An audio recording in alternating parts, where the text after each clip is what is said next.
আসসালামু আলাইকুম দর্শক সকলকে স্বাগত জানাচ্ছি আওয়ার বাংলায়। আপনাদের সাথে আছি আমি মোহাম্মদ মাজহারুল ইসলাম।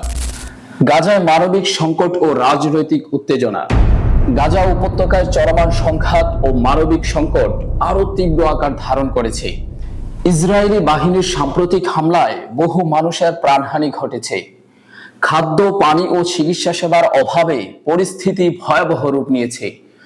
গত 15 মে নাকবার বার্ষিকীতে ইসরায়েলি বিমান হামলায় গাজায় অন্তত 143 জন নিহত হন, যাদের মধ্যে বেশিরভাগই নারী ও শিশু।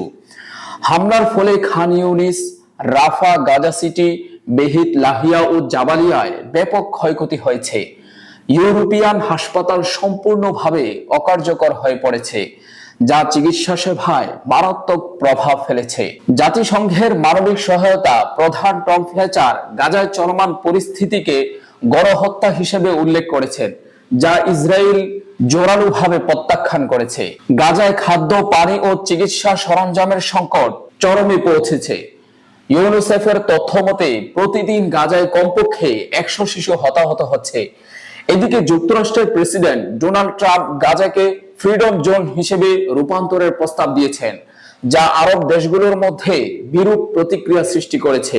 বিশেষজ্ঞরা মনে করছেন গাজায় স্থায়ী শান্তি ও পুনর্গঠনের জন্য আন্তর্জাতিক সম্প্রদায়ের সমন্বিত উদ্যোগ প্রয়োজন।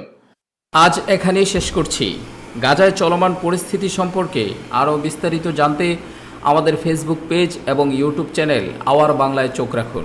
ধন্যবাদ।